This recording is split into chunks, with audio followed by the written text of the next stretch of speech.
You're watching The Buck Stops Here and I'm Barkhadat. On the program today, remember that old saying? The day the soldier has to demand his dues will be a sad day. Well, in many ways, that is exactly what has happened to India today. The soldiers often say that they are remembered only in times of crisis, but this has been one election where it seems that the netas are wooing the Fauji. Is this a change? What do we make of it? What do we make of the fact that both the key contenders of the major parties, Narendra Modi and Rahul Gandhi, have been reaching out to the military community? Both of them have been holding special meetings with ex-servicemen and soldiers. The long-standing demand of the military community of one rank, one pension has been cleared in the budget this time. Who should get credit for this? Why did it take an election for the UPA to clear this proposal that has seen soldiers returning their gallantry medals and also even writing letters in blood, but no one was willing to listen to them?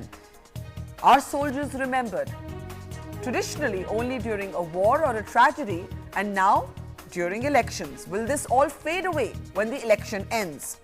Remember that netas seem to have woken up to the numbers. The military community, if you include both retired and serving soldiers as well as their families, could amount to 2 crore voters.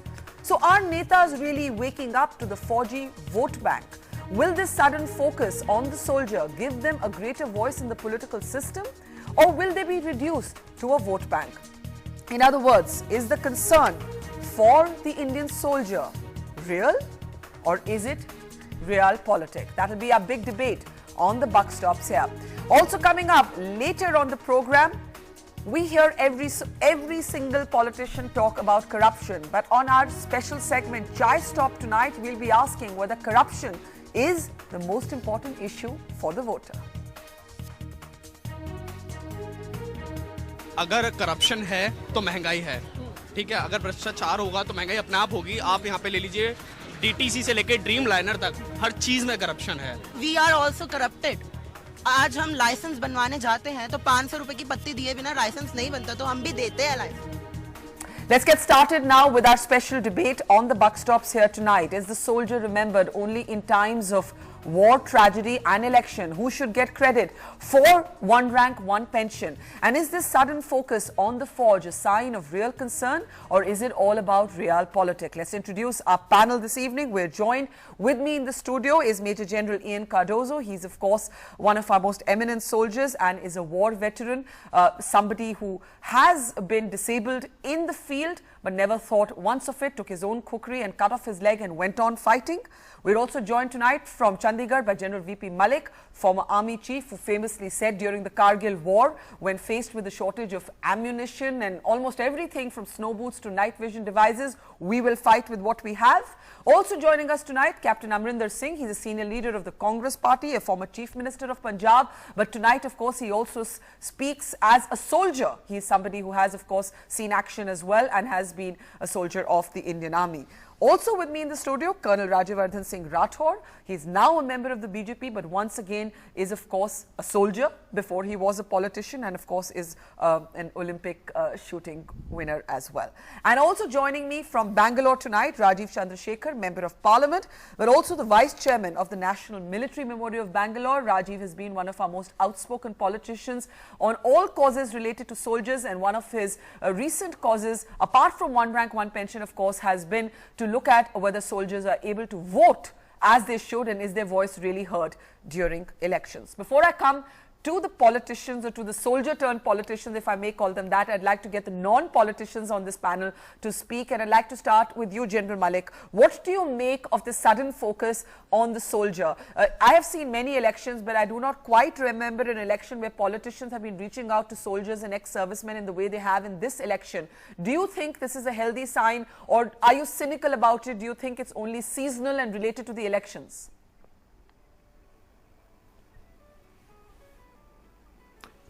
Barka, let me put across the facts which have contributed to this.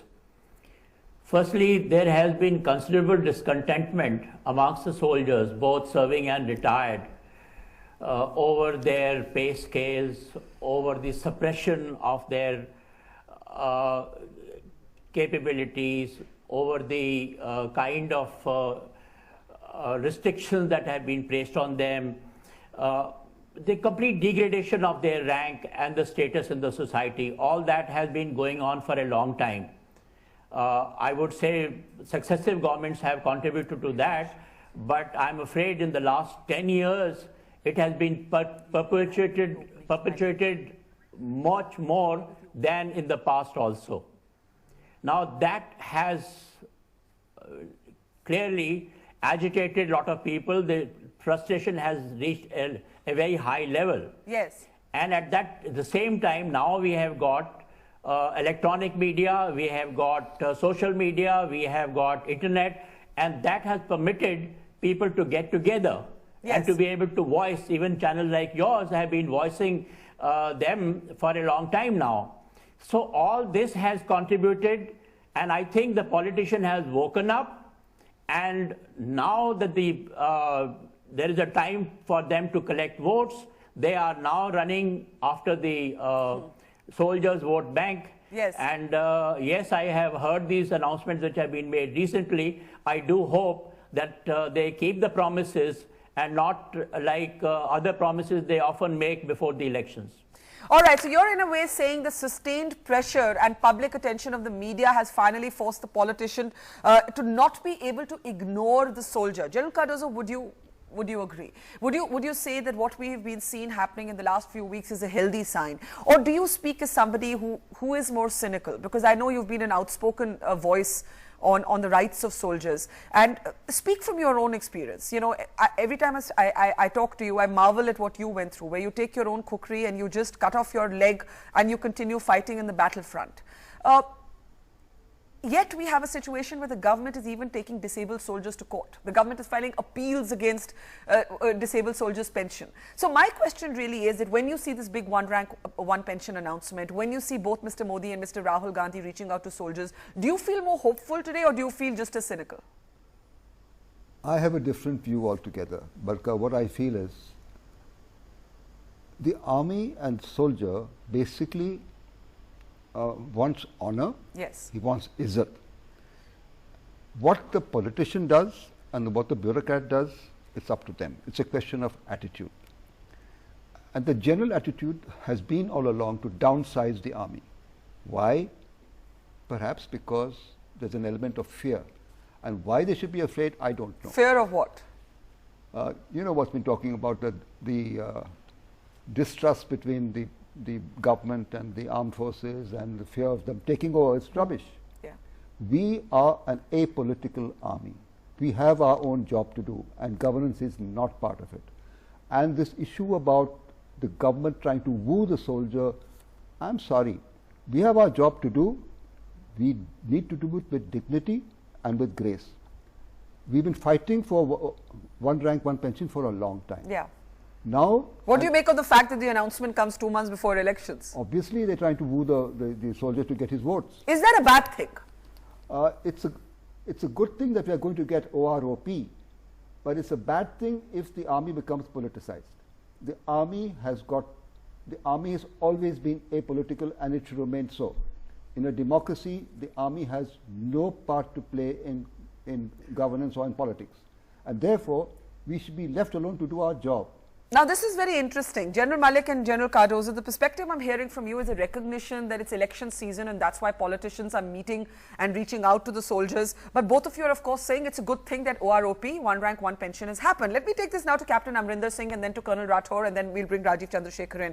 Captain Amrinder Singh, Rahul Gandhi is being given credit in your party for one rank, one pension. But of course the question could be asked that when soldiers were returning their gallantry medals, when soldiers were protesting on the streets, when soldiers were writing letters in blood, I do not remember Rahul Gandhi coming and meeting them then. I do not remember the finance minister sanctioning his 500 crores as he has done this year then. So forgive us for being cynical, but even the generals on this panel tonight seem to recognize that the timing is everything to do with elections. As an army man, as a Fauji, Captain Amrinder Singh, before you are being a politician, how do you see this, sir? No, I agree with what the generals are saying, but let me tell you one thing, that as far as the timing is concerned, Barkha, this we have been asking for many, many years. I think it's been part of the Punjab Congress's manifesto in 4 elections. Yeah. And we have been pushing this at every point to try and get whatever we can for get our one rank, one pension through. You know that Punjab has got so many serving and ex-servicemen, and it automatically, I am part of that system, I am part of the ex-serviceman brotherhood, Yeah. and I meet so many of them, and I know that this has been their one requirement always. You may offer them anything else, but this was the one thing. Yeah. And I think what the general has also said about Izzat is something which I want to come back to. You know, when I was a young company commander, and if I wrote to a deputy commissioner or I wrote to a superintendent of police of a district for one of my soldiers, I immediately got a response. Today a situation has come, I think these company commanders and battalion commanders can go blue in the face asking for something for their troops, and nothing is ever given. Nobody bothers to even answer. So that is it for at that level, or is it for an ex-serviceman, a brigadier, a major general, a subedar major, whoever he may be, if he goes to a tehsil or something, they don't even offer him a chair to sit on. I said these are the things that really matter more. But of course money is there, the world it's becoming very much more expensive to live, and if money can be got for the soldiers who have served all their lives. I mean, don't forget that more than 2/3 of their lives they are sitting on some hilltop defending the country, and I think that is something that we can't forget. And yes, they deserve to get it, and they should get it. Do I hear you saying, sir? Do I hear you saying, Captain Amrinder, saying that you also wish that your government had responded much earlier on one rank, one pension? It shouldn't have taken these many years. I can tell you this, that in 2002 when I was Chief Minister, I went to see the Prime Minister, who was Mr. Vajpayee at that time, and I went later on when the UPA 1 came, I went, and UPA 2 came also. I think it eventually boiled down to the availability of money. And now at least let us be thankful, better late than never, that at least our soldiers have been given what they deserve. It may be 500 crores, it may be 1300 crores, as some say, it may be 4,000 crores. But once a commitment has been made, a national commitment in Parliament, provision had been made, I am sure whatever money is necessary, which the Finance Minister says, will be brought about. I'm seeing a slightly cynical expression on both General Malik and Rajiv Chandrasekhar's face, but before we bring them in, I just want to go to you, Colonel Rathore.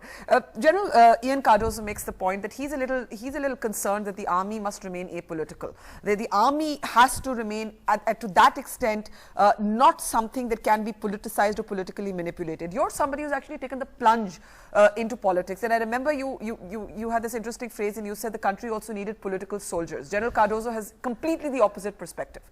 So when we see soldiers in politics, like yourself, do you think that's a healthy sign? Army is not politicized. An army man who goes out of the army can go into the politics, and I guess being from a very fine institution like army, having lived a life of a very clean image, why not? That is the answer to that. But let me just Captain Amrinder just mentioned exactly what is the problem today. He said money was the paucity of money was the problem. Now just imagine, there is no dearth of money for vote bank politics. Because army men are not vote banks, so there is paucity of money. 2002, Captain Amrinder's rally itself in Chandigarh, Mrs. Sonia Gandhi announced that one rank, one pension will be granted. In 2004, in their manifesto, it was there. From 2004 to 2009, 2010, nothing happened. In fact, in 2010, the Prime Minister announced that one rank, one pension is not feasible. It's only now that when the BJP has taken the plunge and kind of attracted all the army men towards it, that the Congress realizes this is a possible vote bank. And now as a desperate measure, they've gone and announced let me just give Captain Amrinder to respond to that, and then I promise I'll come to you straight away, Mr. Chandrasekhar. Give me half a second just to allow Captain Amrinder to respond to that. Captain Amrinder Rathore is saying. Yes, go ahead. This is something that from the very first day when Mrs. Gandhi came to that huge rally which we had of ex-servicemen in Chandigarh, it was announced, and she has been pushing it from then right through till now, till eventually money was found for this. And you know, we've spent a lot of money over the last, let's say, 5-6 years.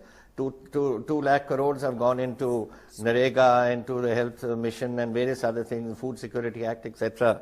So as and when money was made available, and I can tell you that the Congress president, from day one, I have been for a long time in the system in Punjab, and I've been meeting her. She was all for it. Why and the delay, Rahul Gandhi sir? has Why been the all for it. delay? In fact, Why in fact, he is today priority. Soldiers money. It's money. It's money. We'll hear what the finance minister said about this. I actually did ask him this in my interview with him. But Rajiv Chandrasekhar, let's bring you in now. Firstly, I know that you have been a tireless advocate on the one rank, one pension issue. Now that it's finally come, would you agree with General Malik and General Cardozo that putting politics aside, let's just welcome the fact that this has finally happened? And who do you believe should get credit for it? Or do you find it unseemly that the BJP and the Congress today are arguing over who should get credit for it?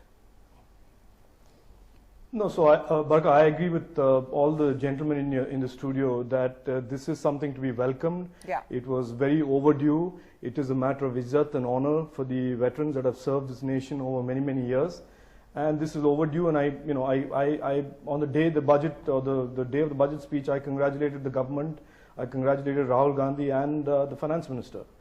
But having said that, there is a legitimate question that needs to be posed to the government on why so long. And this is a very legitimate question. This has nothing to do with politics. All along from 2008 onwards, there have been a series of representations to the Prime Minister, the Finance Minister and the Defence Minister. In 2011, the Committee of Petitions in the Rajya Sabha, an all-party group, sat on this issue, took depositions from various segments of society and the government, and presented a document to the Government of India saying that one rank, one pension must be done, and this is the cost. Now, with great respect to Captain Amrinder, to make the torturous case that this was in some sense resource constrained. I mean, 500 crores or 1,000 crores in a budget of 15 lakh crores, who are we kidding? Yeah. I mean, we are writing off 1 lakh crores every year on NPAs to public sector banks. The NPAs up to December is 6,90,000 crores. And, you know, we've heard of numbers that are mind-boggling in terms of wastage. And to say that we can't find 1,500 crores, no, it was never a matter of resources. I know for a fact, without revealing names, senior members of the government have told me, used excuses as bizarre as saying the IAS would object to it, to other government agencies will want it. And there has been consistently a stonewalling of this, almost as if you were looking for a reason not to do it. And look at it just so happens, and if somebody had told me in 2008 that all it took was go to Rahul Gandhi and make this representation, I would have not wasted 5 years. I would have gone to him and pleaded the case. That's a good point, and I want to went through and look at the commitment Yeah. of Congress. In 2004, they come into power. The first thing they do once they come into power is remove POTA, Prevention of Terrorist Act. That is their commitment first, and the commitment to a soldier is at the 11th hour, when they are about to quit government. So you're saying the soldier wasn't made a priority. Captain Amrinder, please come in there, and then General Malik and General Cardozo. And I want to also hear from Mr. Chidambaram on what exactly he said. But Captain Amrinder, would you be so candid as to admit that there are other pulls and pressures in governments that don't want soldiers to get their due? Bureaucrats, for example, have been cited by Rajiv Chandrasekhar. And the second point that Rajiv Chandrasekhar is making is that the government has changed its mind because Rahul Gandhi decided that that should be the case, that when Rahul Gandhi commands, the government follows, and that is how this is played out. Firstly, let me say that this was brought out in a rally of ex-servicemen in Chandigarh in 2004, before these dates, Yes. which I think Mr. Chandrasekhar has quoted. Yes. But as far as the other factors within the system opposing them, it's quite possible, because there has always been a thinking divide, let's put it, between the bureaucracy and the military. And maybe they have had a role to play in it. I've told you in the states and in the districts they have a negative role to play against ex-servicemen, and similarly, why not at the Delhi level?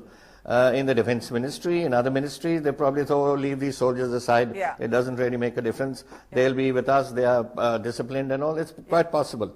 But I can tell you from 2004, Mrs. Gandhi has pursued this, and I have discussed it with her many times. And let's be happy at least that it's come through. Okay, so admission there that there are other countervailing forces. General Malik and General Cardozo, let's bring you in. General Malik, you were smiling when the point was made about not enough resources. Captain Amrinder Singh has been also honest in saying there are other lobbies within power establishments that don't want soldiers to get their due. But talk in your experience as an army chief. I mean, the fact of the matter is that you wrote to then Defense Minister George Fernandes, bringing home the point, this is well before the war erupts in 1999, that we need modernization, we need ammunition, we need weaponry. And we have seen successive army chiefs having to say that to their governments. Isn't there a systemic issue here that in election season you can have netas woo soldiers, but the system and the say that the military gets in the political system is really the root of the problem? Yes, but you know why I was smiling at that time when Captain Amrinder Singh, he's a good man, but in a difficult situation today, facing you and the debate that is going on. You know, 500 crores or even 2,000 crores, it's peanut for this government today. And they have to admit that they have been stonewalling all such measures, legitimate measures, for years together now. All successive governments till now they find that the ex-service community has now risen and they are able to speak out. They are, in fact, unfortunately going to the streets and all that. Coming to your other point. Yes. All that has been happening because there is a total disconnect between the political leadership and the military leadership. The political leadership of our country, it handles the military during peacetime through the bureaucrats, through the policemen, through the IB, etc. We've had these cases recently. So when you do not have a direct dealing with the people who have to face the music and who have to carry the burden on their shoulders, that is then the communication gaps and then the system collapses. Yes. And that is correct, that the system has not been working properly because our political leadership doesn't want to make itself aware of military issues and it doesn't want to talk directly to the military leadership during peacetime.